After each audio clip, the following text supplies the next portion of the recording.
Ibu-ibunya ada nggak ibu-ibunya? Ada. Kita baru akan mensyukuri nikmat sehat kalau kita merenungkan betapa banyaknya saudara kita yang sedang berbaring di rumah sakit. Kita baru akan mensyukuri nikmat panjang umur kalau kita merenungkan betapa banyaknya orang yang telah meninggal dunia. Kita baru akan mensyukuri nikmat iman Islam kalau kita mau membaca sejarah betapa banyaknya orang yang hidup bersama Rasulullah tidak diberi hidayah iman Islam. Abu Lahab itu pamannya Rasulullah. Rasulullah itu manggil Abu Lahab itu Pak Le kalau bahasa Jawa. Paman itu tidak diberi hidayah iman Islam. Abu Thalib tidak diberi hidayah iman Islam. Yo paman, yo besan. Kita jauh dari waktu, jauh dari tempat, alhamdulillah diberikan hidayah iman Islam oleh Allah Subhanahu wa taala. Kita selalu memohon kepada Allah, ya Allah, mudah-mudahan hidup kita senantiasa beriman, meninggal kita dalam keadaan beriman, masuk surga bersama-sama dengan iman. Meninggal dalam keadaan beriman juga tidak semudah yang kita bayangkan. Memang ada hadis man kana akhirul kalami la ilaha illallah dakhalal jannah. Siapa orangnya yang akhir ucapannya la ilaha illallah, pasti orang itu masuk surga. Pertanyaannya, akhir hayat kita bisa nggak ngomong seperti itu? Jangankan sih ngelihat malaikat Israel, wong kita naik motor, naik mobil salah jalan ada polisi aja udah gemeter.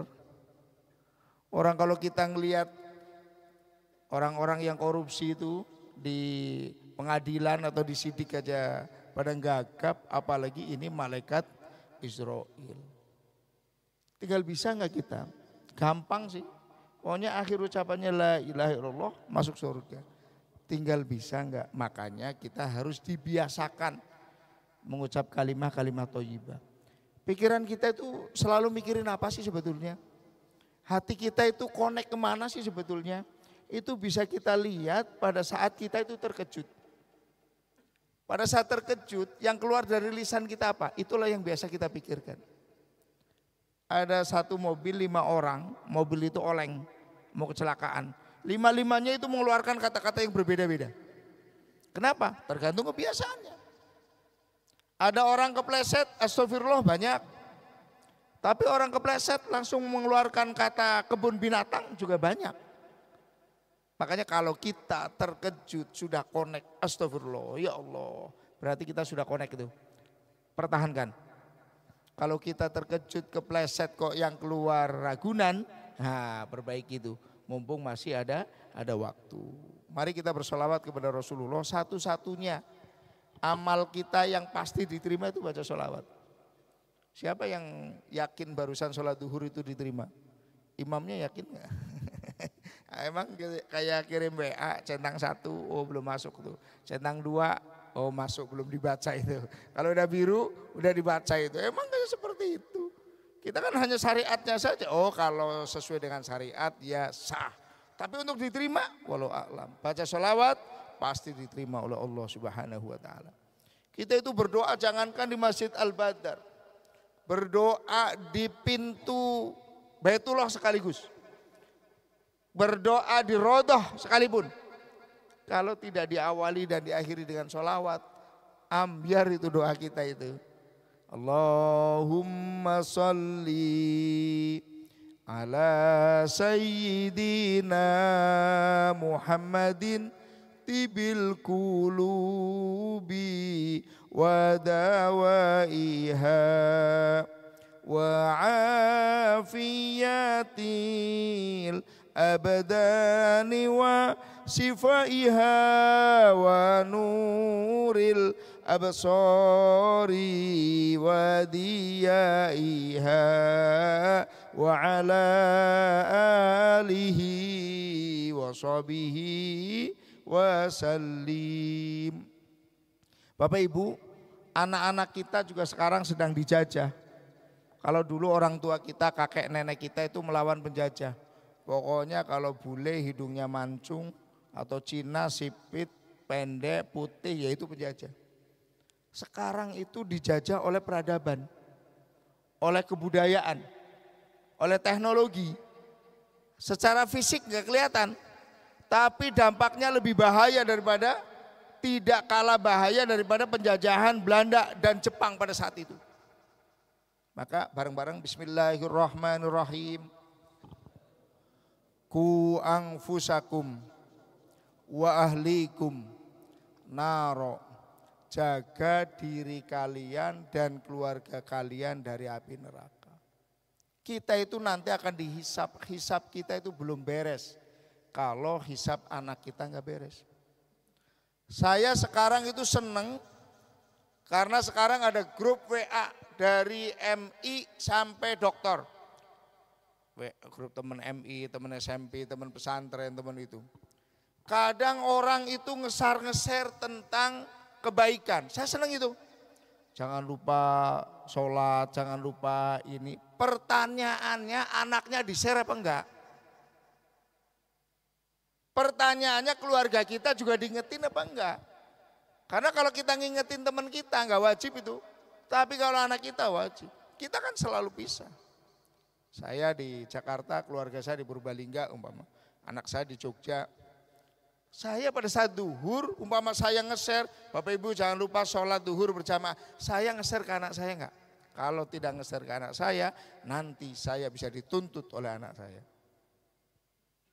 Artinya bahwa menjaga diri kita dari api neraka dan menjaga keluarga kita dari api neraka itu hukumnya wajib. Bagaimana cara menjaga keluarga kita dari api neraka? Kalau menjaga diri kita udah pasti tahu lah.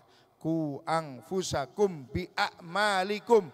Jaga diri kalian dari api neraka dengan amal-amal kalian. Wa ahlikum biwasiyatikum. Jaga keluarga kalian dengan wasiat-wasiat kalian. Kita pada saat mau berangkat itu wasiat apa ke anak kita? Pada saat anak kita pamitan mau sekolah wasiat apa? Yang pinter, jangan nakal, itu wasiat itu. Tapi tambahin jangan lupa sholat. Karena apa? Nanti pada saat kita dihisap anak kita menuntut, kita tidak bisa berbuat apa-apa. Wong memang kita nggak pernah mewasiatkan. Anak-anak kita itu sekarang di persimpangan jalan, cocokin saja deh. Dulu di Madinah itu ada masjid kecil, Bapak Ibu. Ya segini mungkin ya, lebih kecil lagi. Dekat dengan di balik makam Baqi, menaranya satu. Sekarang lagi hajian kemarin, saya ke sana lagi tutup itu, akses jalannya itu. Namanya Masjid Ijabah. Nama masjidnya aja diabadikan sebagai nama Masjid Ijabah. Kenapa? Rasulullah berdoa di situ dijabah. Tapi ada satu doa Rasulullah di masjid itu tidak diijabah. Ya Allah jangan hancurkan umatku karena paceklik. Allah mengijabah doanya Rasulullah. Makanya umat Islam kaya-kaya sekarang. Haji aja nunggunya sampai 30 tahun. Karena kaya banyak duit. Lebaran habis sholat id saya keluar masuk tol Cakung sampai ke Pejagan. Semuanya mobilnya umat Islam itu. Kaya-kaya umat Islam didoakan oleh Rasul tidak akan binasa karena paceklik.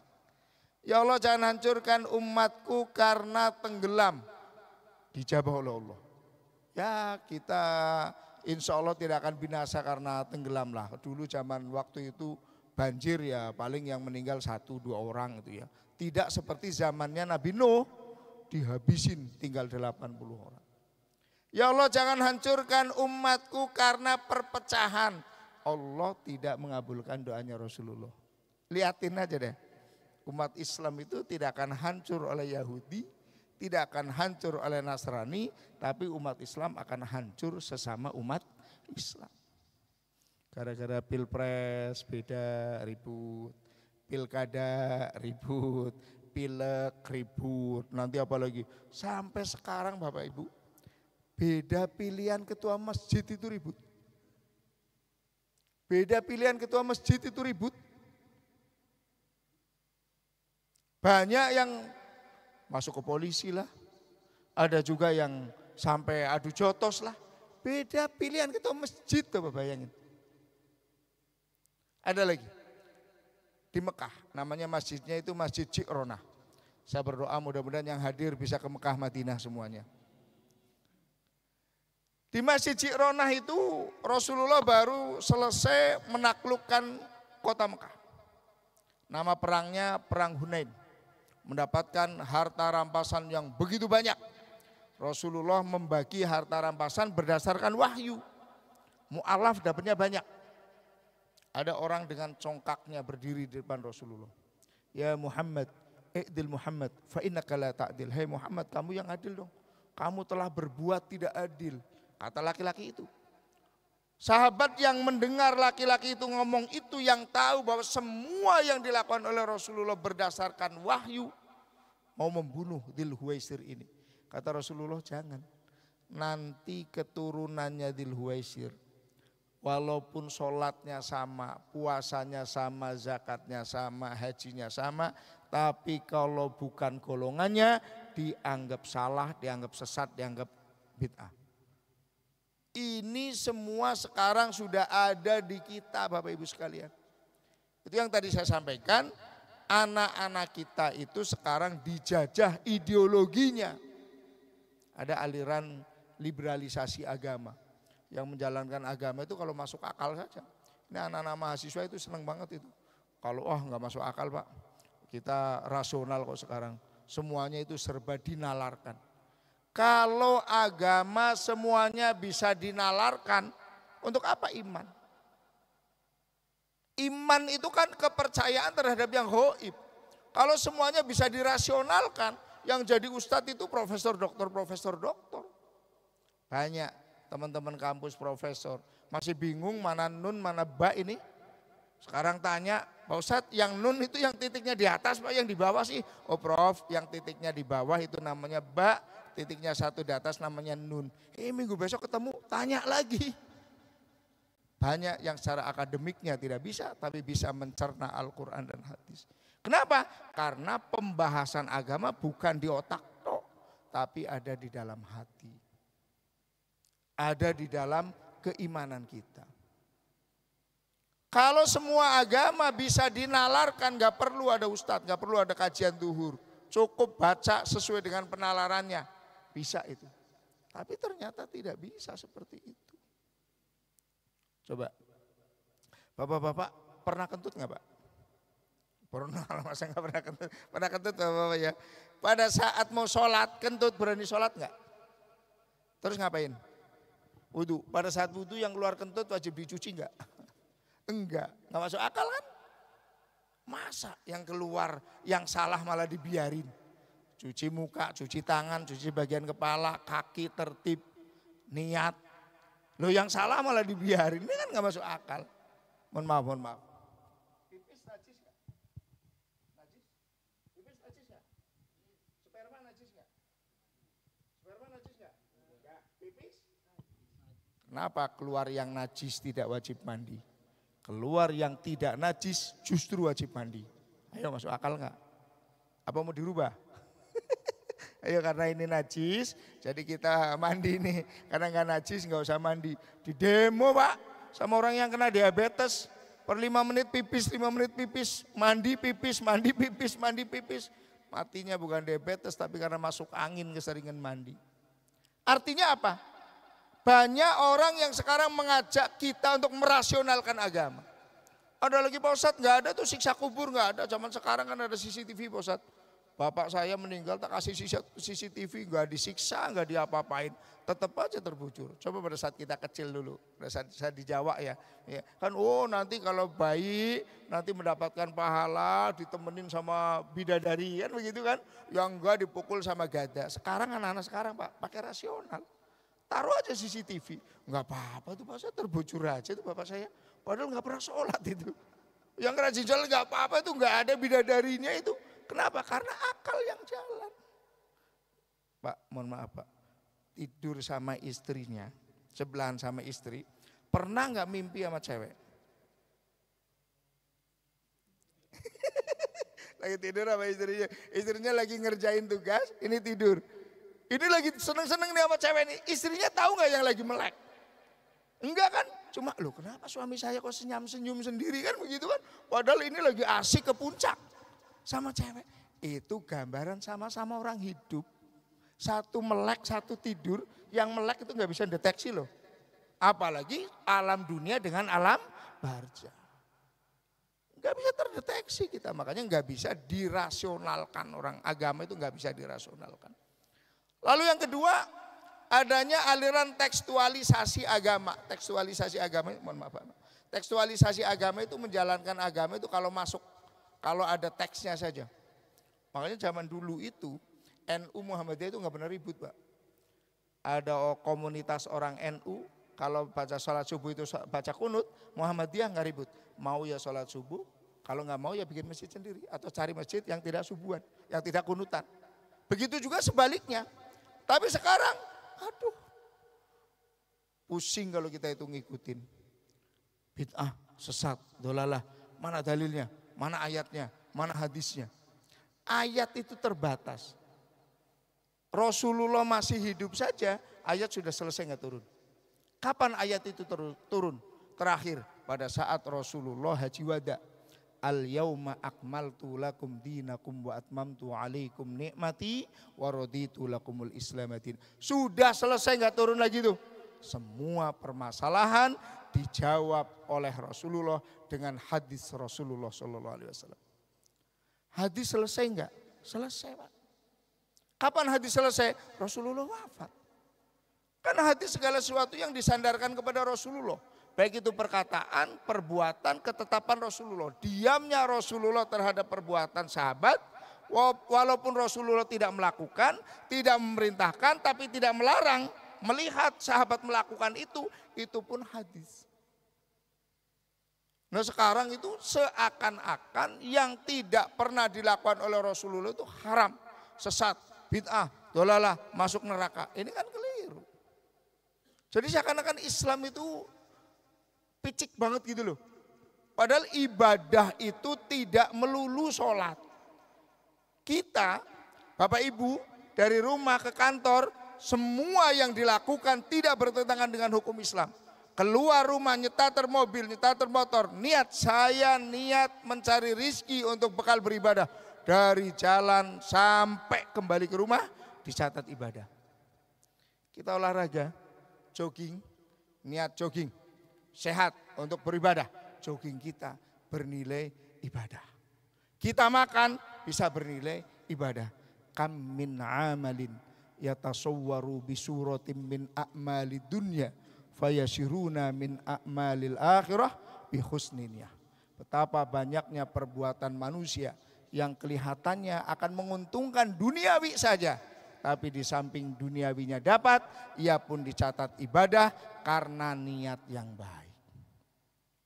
Ada enggak perbuatan yang kita lakukan yang tidak dilakukan oleh Rasulullah? Banyak.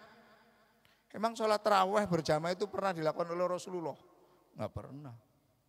Makanya kadang ada orang sholat tarawih berjamaah, jadi imam, ceramah, lalu ngomong ini yang tidak dilakukan oleh Rasulullah semuanya sesat, bid'ah. Tanya aja Pak Ustadz, Rasulullah pernah sholat berjamaah enggak? Enggak, kok sampean sholat berjamaah? Di zaman Rasulullah itu kalau sholat tarawih diselingin ceramah enggak? Enggak, kok sampean ceramah? Bahkan ada Bapak Ibu, Rasulullah itu dimi'rajkan. Rasulullah itu diperlihatkan surga. Rasulullah itu mendengar langkahnya Bilal bin Rabah. Waktu itu Bilal bin Rabah belum masuk Islam. Waktu itu Rasulullah belum tahu siapa Bilal bin Rabah. Cuma langkahnya itu sudah ada di surga itu. Rasulullah bertanya pada malaikat Jibril, ya Jibril itu siapa? Langkahnya siapa? Oh itu langkahnya Bilal bin Rabah sahabat. Lama beberapa tahun baru ketemu Bilal. Bilal masuk Islam, Bilal sudah jadi muadzinnya Rasulullah. Baru lal saya pada saat dimi'rajkan mendengar langkahmu di surga. Apa yang kamu lakukan? Saya tidak pernah wudhu kecuali habis wudhu melakukan sholat syukur wudhu. Jadi sholat syukur wudhu dilakukan oleh Bilal bin Rabah tanpa diajarin oleh Rasulullah Sallallahu Alaihi Wasallam. Jadi banyak sekali termasuk harkat dhammah titik kasroh di Al-Quran. Tidak pernah terjadi zaman Rasulullah dan zaman Khulafaur Rasyidin. Dulu, mudah-mudahan bapak-bapak bisa ke Museum Al-Quran di Madinah. Itu ada tulisan zamannya Zaid bin Sabit. Yang ditulis oleh Zaid bin Sabit pakai itu. Gak bisa baca itu kita. Cuma di atasnya ada yang pakai kertas, pakai laminating ada. Pernah saya diuji sama itunya, ayo kamu Ustadz, katanya. Ya tak tutup, kamu baca. Gak bisa baca itu. Gak ada titik, gak ada harkat. Hanya geret. Siapa yang pertama kali bikin titik? Abul Aswad Ad-Du'ali. Bukan seorang sahabat, seorang tabi'in. Seorang tabi'in. Santrinya sahabat. Baru alif fatha a, alif kasro i, alif doma u, a, i, u. Orang masih pada banyak salah. Disusunlah ilmu tajwid. Ilmu tajwid lebih ke bawah lagi. Nun sukun ketemu dengan salah satu huruf 6 dibaca idhar. Cara membacanya jelas. Tidak ada zaman Rasulullah SAW. Artinya sekarang tekstualisasi itu kita menggunakan dalil at-tarku la yadullu ala tahrim. Sesuatu yang tidak dilakukan oleh Rasulullah tidak otomatis haram. Yang haram ya banyak tapi tidak otomatis, dalam arti tidak otomatis. Kenapa? Ayatnya wa ma atakumur rasulu fahuduhu wa ma nahakum anhu fangtahu. Ada kata-kata naha. Apa-apa yang ditinggalkan, apa-apa yang dicegah, bukan wa ma taroka, apa-apa yang ditinggalkan. Ini cara memahaminya, sesuatu yang ditinggalkan tidak otomatis haram. Yang pasti haram adalah sesuatu yang dicegah oleh Rasulullah Sallallahu Alaihi Wasallam. Demikian yang dapat saya sampaikan. Mudah-mudahan kita bisa menjalankan Islam yang rahmatan lil alamin. Islam yang kafah itu maksudnya Islam yang memahami Al-Quran, hadis, ijma' dan qiyas para ulama. Kurang lebihnya mohon maaf. Wallahul muwaffiq ila aqwamit thoriq. Wassalamualaikum warahmatullahi wabarakatuh.